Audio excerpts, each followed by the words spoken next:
و سلام فیضان درود و سلام فیضان درود و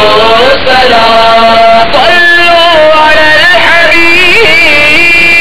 صلی اللہ علی محمد صلی اللہ علیہ وسلم الحمد للہ رب العالمین والصلاة والسلام على سيد المرسلين أما بعد فأعوذ بالله من الشيطان الرجيم بسم الله الرحمن الرحيم الصلاة والسلام عليك يا رسول الله وعلى آلك وأصحابك وحبيب الله الصلاة والسلام عليك يا نبي الله وعلى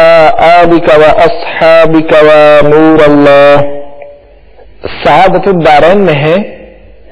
ایک شخص دربار رسالت میں حاضر ہوا اور فقر و فاقہ اور تنگی معاش کی شکایت کی. محبوب رب ذوالجلال صاحب جود و نوال شہنشاہ خوش خصال سلطان شیری مقال طے کرے حسن جمال صلی اللہ تعالی علیہ وآلہ وسلم نے فرمایا اذا دخلت منزلك فسلم ان كان فيه احد او لم يكن فيه احد. جب تم اپنے گھر میں داخل ہو تو السلام علیکم کہہ لیا کرو چاہے گھر میں کوئی ہو یا نہ ہو. پھر مجھ پر سلام کہا کرو اور ایک مرتبہ قل هو اللہ احد پڑھ لیا کرو. اس شخص نے ایسا ہی کیا تو اللہ تبارک و تعالی نے اس پر رزق کھول دیا حتیٰ کہ اس کے ہمسایوں اور رشتہ داروں کو بھی اس رزق سے حصہ پہنچا. صلو علی الحبیب صلی اللہ تعالی علی محمد. میرے مدنی چینل کے ناظرین، ہمیں بھی چاہیے کہ جب بھی ہم گھر میں داخل ہوں تو اہل خانہ کو سلام کرنے کے بعد رحمت دو عالم فخر بنی آدم رسول اکرم صلی اللہ تعالی علیہ وآلہ وسلم پر درود و سلام بھی پڑھ لیا کریں. صلو علی الحبیب صلی اللہ تعالی علی محمد. میرے مدنی چینل کے ناظرین، ایک بار پھر ہم مدنی چینل کے سلسلے فیضان درود و سلام کے ساتھ آپ کی خدمت میں حاضر ہیں. الحمدللہ عز و جل درود پاک کی برکت سے جہاں اخروی فضائل و برکات کا حصول ہوتا ہے وہیں بارہا دنیاوی طور پر بھی ایسی پریشانیاں دور ہو جاتی ہیں جن کا حل بظاہر دشوار محسوس ہوتا ہے. جیسا کہ بیان کردہ روایت سے بخوبی اندازہ لگایا جا سکتا ہے کہ انتہائی فقر و فاقہ میں مبتلا شخص کو بزبان صادق و امین علیہ افضل الصلاۃ و تسلیم سے یہ تجویز ملی کہ گھر میں داخل ہوتے وقت میری ذات پر گلہائے درود و سلام نچھاور کرنے سے تمہارے مصائب و آلام دور ہو جائیں گے. اور پھر ایسا ہی ہوا کہ نہ صرف اس کے بلکہ اس کے سبب اس کے پڑوسیوں اور قرابت داروں کے دکھوں کا مداوا بھی ہو گیا. اسی ضمن میں ایک ایمان افروز حکایت سنیے اور خوشی سے جھومیے. حضرت سفیان ثوری رضی اللہ تعالیٰ عنہ فرماتے ہیں میں حج کر رہا تھا، اسی دوران ایک نوجوان آیا جو ہر قدم پر اللہم صلی علی محمد وعلی آل محمد کا ورد کر رہا تھا. میں نے اس سے پوچھا کیا تم جان بوجھ کر ہر جگہ درود پاک پڑھ رہے ہو؟ اس نے جواب دیا جی ہاں. پھر اس نوجوان نے مجھ سے پوچھا آپ کون ہیں؟ میں نے کہا میں سفیان ثوری ہوں. نوجوان نے کہا کیا آپ اللہ تبارک و تعالیٰ کی معرفت رکھتے ہیں؟ میں نے جواب دیا جی ہاں. اس نے پھر پوچھا آپ نے اللہ تبارک و تعالیٰ کی معرفت کیسے حاصل کی؟ میں نے کہا اس دلیل سے وہی تو ہے جو رات کو دن میں اور دن کو رات میں داخل فرماتا ہے اور ماں کے رحم میں بچے کی صورت بناتا ہے. نوجوان نے کہا آپ نے کما حق اللہ تبارک و تعالیٰ کی معرفت حاصل نہیں کی. اس پر میں نے اس سے پوچھا تم نے معرفت کیسے حاصل کی؟ وہ نوجوان بولا میں نے غمی و پریشانی کے ختم ہونے اور ارادوں کے ٹوٹنے کے ذریعے اللہ تبارک و تعالیٰ کی معرفت حاصل کی ہے۔ جب میں پریشانی کے عالم میں ہوتا ہوں تو وہ میری پریشانی کو دور فرما دیتا ہے، اور جب میں کوئی ارادہ کرتا ہوں تو وہ میرے ارادے کو توڑ دیتا ہے، جس سے میں نے جان لیا کہ بے شک میرا رب عز و جل ہے جو میرے کاموں کی تدبیر فرماتا ہے۔ میں نے پوچھا کہ تم نبی اکرم صلی اللہ تعالی علیہ وآلہ وسلم پر کثرت سے درود پاک کیوں پڑھ رہے ہو؟ وہ بولا، بات دراصل یوں ہے کہ میں حج کر رہا تھا،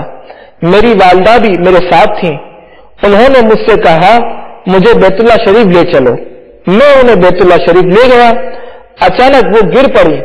جس کی وجہ سے ان کا پیٹ سوج گیا اور چہرے پہ سیاہی چھا گئی۔ میں ان کے پاس غم زدہ بیٹھ گیا، آسمان کی طرف ہاتھ اٹھائے اور اللہ تبارک و تعالیٰ کی بارگاہ میں اپنی فریاد کی، اے میرے پروردگار عز و جل، تو اپنے گھر میں داخل ہونے والے کے ساتھ ایسا معاملہ فرمائے گا؟ اچانک کوہ تہامہ کی طرف سے ایک بادل اٹھا، اس میں سے سفید کپڑوں میں ملبوس ایک شخصیت نمودار ہوئی، وہ بیت اللہ شریف میں داخل ہوئے، انہوں نے اپنا مبارک ہاتھ میری والدہ کے چہرے اور پیٹ پر پھیرا تو چہرہ سفید اور ورم دور ہو گیا۔ پھر وہ جانے لگے تو میں ان کے دامن سے لپٹ گیا اور پوچھا، آپ کون ہیں جنہوں نے میری تکلیف کو دور کر دیا؟ انہوں نے فرمایا، میں تیرا نبی محمد صلی اللہ تعالی علیہ وآلہ وسلم ہوں۔ میں نے عرض کی، یا رسول اللہ صلی اللہ تعالی علیہ وسلم، مجھے کوئی نصیحت فرمائیے۔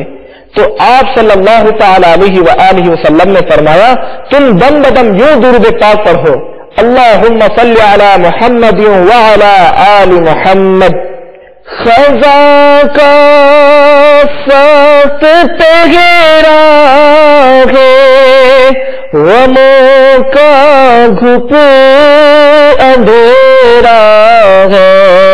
خزاں کا سخت تگیرا ہے، غموں کا گھپ اندھیرا ہے، ذرا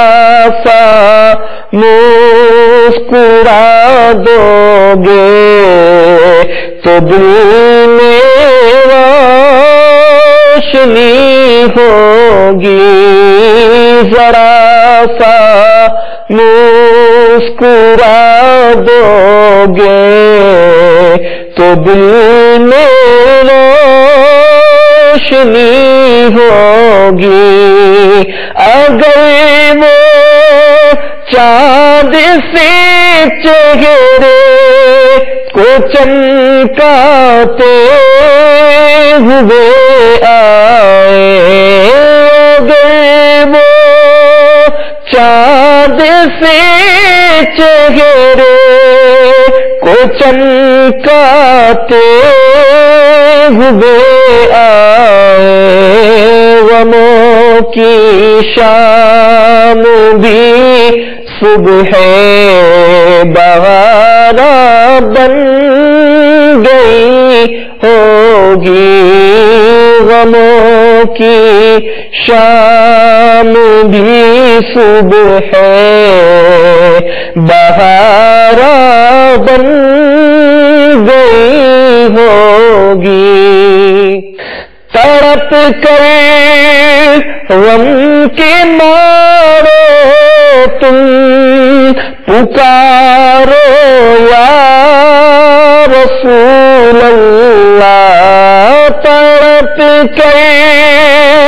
غم کے مارو تم پکارو یا رسول اللہ، تمہاری ہر مصیبت دیکھنا دم میں ٹلی ہوگی، تمہاری ہر مصیبت دیکھنا دم میں ٹلی ہوگی۔ صلو علی الحبیب صلی اللہ تعالی علی محمد۔ میرے مدنی چینل کے ناظرین، درود پاک انتہائی اہمیت کا حامل ہے۔ اس کی اہمیت و عظمت کا اندازہ اس بات سے بخوبی لگایا جا سکتا ہے کہ خود خالق ارض و سما، مالک دو جہاں عز و جل ہمیں اس عمل کا حکم ارشاد فرمانے سے پہلے ترغیب دیتے ہوئے فرماتا ہے کہ یہ کام میں اور میرے معصوم فرشتے بھی کرتے ہیں، تم بھی کرو۔ چنانچہ پارہ 22 سورہ احزاب آیت نمبر 56 میں ارشاد ربانی ہے، بسم اللہ الرحمن الرحیم، ان اللہ وملائکتہ یصلون علی النبی یا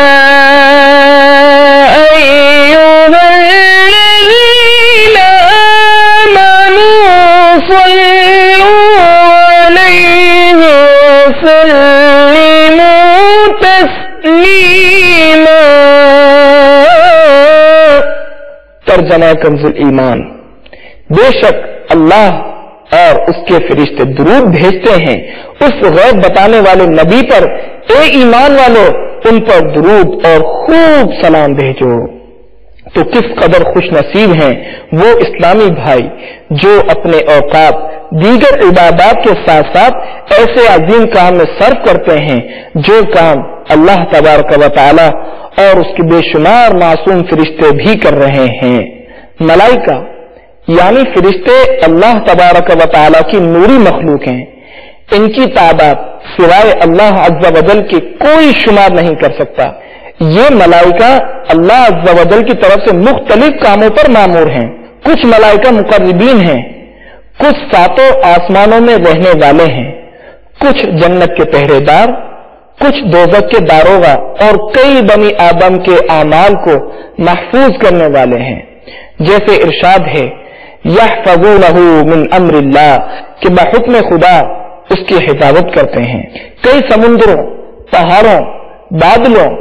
بارشوں، رحموں، نطفوں، تصویروں کے کام کے موکل ہیں۔ کچھ جسموں میں روح پھونکنے، نباتات کو پیدا کرنے، ہواؤں کو، افلاک و نجوم کو چلانے پر مامور ہیں، اور کچھ رسول اکرم صلی اللہ تعالی علیہ وآلہ وسلم پر ہمارے درود کو پہنچانے، نماز جمعہ کے لیے آنے والوں کو لکھنے، نمازیوں کی قرات پر آمین کہنے پر مصروف ہیں۔ کچھ صرف ربنا ولک الحمد کہنے والے ہیں، کچھ نماز کا انتظار کرنے والوں کے لیے دعا کرنے والے ہیں۔ اس کے علاوہ بھی کئی فرشتوں کا ذکر ملتا ہے جن کے متعلق احادیث وارد ہیں۔ صلو علی الحبیب صلی اللہ تعالی علی محمد۔ میرے مدنی چینل کے ناظرین، سبحان اللہ عز و جل، اس ساری گفتگو سے یہ بھی معلوم ہوا کہ اللہ عز و جل نے کچھ فرشتوں کو اس کام پر مامور کر رکھا ہے کہ جب ہم آقا نامدار صلی اللہ تعالی علیہ وآلہ وسلم پر درود پاک پڑھیں تو وہ ہمارا درود پاک سرور کائنات شاہ موجودات صلی اللہ تعالی علیہ وآلہ وسلم کی بارگاہ میں پہنچائیں۔ بلکہ ایک روایت میں تو یہ بھی بیان کیا گیا ہے کہ بعض فرشتوں کی محض یہ ذمہ داری ہے کہ وہ ہمارے منہ سے نکلا ہوا درود محفوظ کر لیتے ہیں۔ تفسیر طبری میں روایت ہے کہ حضرت عثمان غنی رضی اللہ تعالیٰ عنہ نے نبی کریم رؤوف الرحیم صلی اللہ تعالی علیہ وآلہ وسلم سے ان فرشتوں کی تعداد پوچھی جو انسان پر متعین ہیں۔ آپ نے ارشاد فرمایا ہر آدمی پر رات کو 10 فرشتے اور دن کو 10 فرشتے متعین ہوتے ہیں، ایک دائیں جانب ایک بائیں جانب، 2 آگے 2 پیچھے اور 2 اس کے ہونٹوں پر جو صرف مجھ محمد صلی اللہ تعالی علیہ وآلہ وسلم پر پڑھا جانے والا درود محفوظ کرتے ہیں، 2 پیشانی پر اور ایک اس کی پیشانی کے بالوں کو پکڑے ہوئے ہیں۔ اگر وہ تواضع کرتا ہے تو وہ اسے بلند کرتا ہے اور اگر تکبر کرتا ہے تو وہ اسے جھکا دیتا ہے۔ 10واں سانپ سے اس کی حفاظت کرتا ہے کہ کہیں اس کے منہ میں داخل نہ ہو جائے، یعنی جب وہ سویا ہوا ہو۔ یہ بھی کہا گیا ہے کہ ہر انسان کے ساتھ 360 فرشتے ہیں۔ عالم اسفل اور عالم اعلی میں کوئی ایسی جگہ نہیں جو ان فرشتوں سے معمور نہ ہو جن کی صفت ہے لا یعصون اللہ ما امرہم ویفعلون ما یؤمرون، یعنی وہ اللہ کا حکم نہیں ٹالتے اور جو انہیں حکم ہو وہی کرتے ہیں۔ میرے مدنی چینل کے ناظرین، بیان کردہ روایات سے معلوم ہوا کہ بے شمار فرشتے ہمہ وقت سرکار دو عالم صلی اللہ تعالی علیہ وآلہ وسلم کی بارگاہ میں درود و سلام پیش کرتے رہتے ہیں، اور غور طلب بات تو یہ ہے کہ ان مذکورہ روایات میں بلکہ آیات کریمہ میں بھی کسی وقت حالت اور درود پاک کے الفاظ کی تخصیص و تعیین کے بغیر مطلقاً درود پاک پڑھنے کا ذکر ہے۔ لہذا اگر شیطان یہ وسوسہ دلائے کہ فلاں وقت درود پاک نہیں پڑھنا چاہیے یا فلاں حالت میں پڑھنا منع ہے یا فلاں درود پاک نہیں پڑھنا چاہیے، تو یہ شیطانی وسوسہ ہے اور یہ قرآن و حدیث کے مطلق مفہوم کے خلاف ہیں۔ ایسے کسی بھی وسوسے کو ذہن میں جگہ دے کر درود پاک جیسے عظیم فعل سے محروم ہونے کے بجائے عشق و محبت کا دامن تھامتے ہوئے اپنے قیمتی اوقات فضولیات میں برباد کرنے کے بجائے اٹھتے بیٹھتے چلتے پھرتے ہر وقت ہم اس ذات بابرکات کے ذکر و خیر سے اپنی زبانیں تر رکھیں، کیونکہ یہ دنیا و آخرت کی سعادت کے ساتھ ساتھ محبت کی علامت بھی ہے، جیسا کہ حدیث پاک میں ہے من احب شیئا اکثر ذکرہ، انسان جس سے محبت کرتا ہے اس کا ذکر کثرت سے کرتا ہے۔ میرے مدنی چینل کے ناظرین،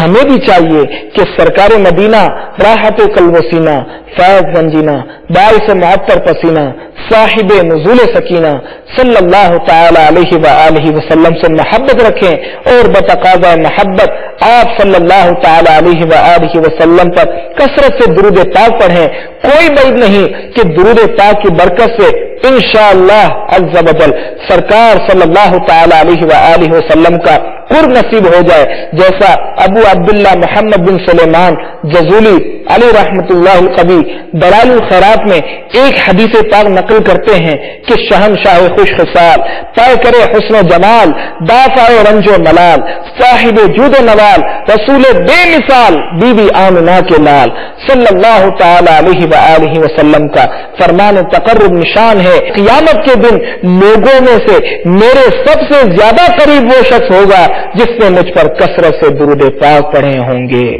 سبحان اللہ عز و جل، اس حدیث پاک میں کثرت سے درود پاک پڑھنے والوں کے لیے کیسی عظیم شان بشارت ہے کہ انہیں قیامت کے دن امام العابدین، سلطان الساجدین، سید الصالحین، سید المرسلین، جناب رحمت للعالمین صلی اللہ تعالی علیہ وآلہ وسلم کا قرب نصیب ہوگا۔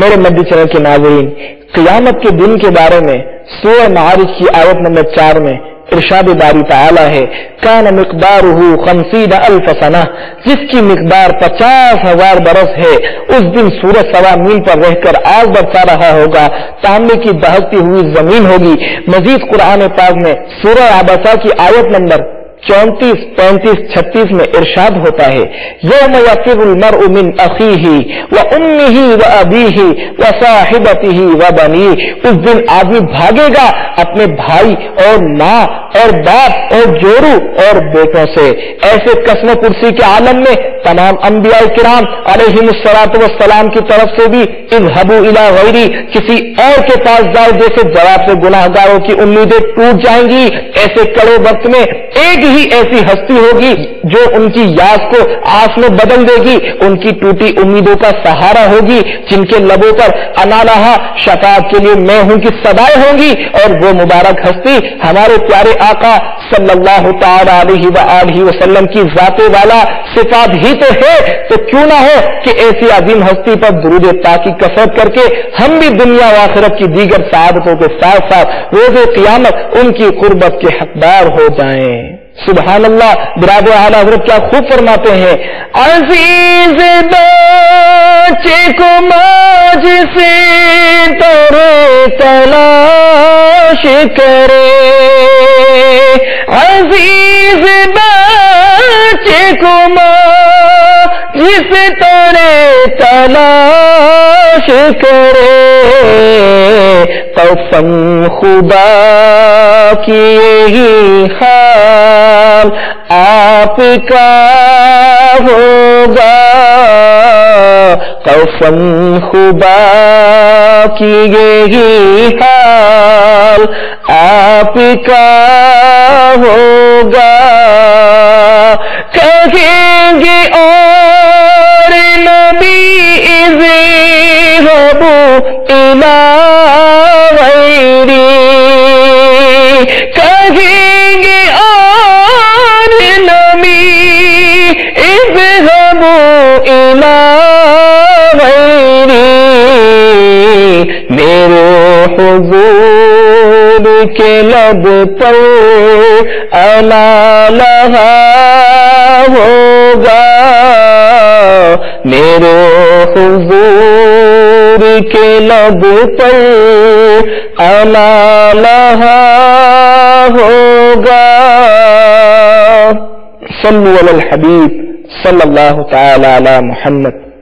اللہ عز و جل ہمیں قیامت کی ہولناکیوں اور دشوار گزار گھاٹیوں سے نجات عطا فرمائے، اور قیامت کے روز سرکار والا ثواب ہم بے کسوں کے مددگار شفیع روز شمار جناب احمد مختار صلی اللہ تعالی علیہ وآلہ وسلم کا قرب خاص اور جنت الفردوس میں ان کا پڑوس عطا فرمائے، آمین بجاہ النبی الامین صلی اللہ تعالی علیہ وآلہ وسلم۔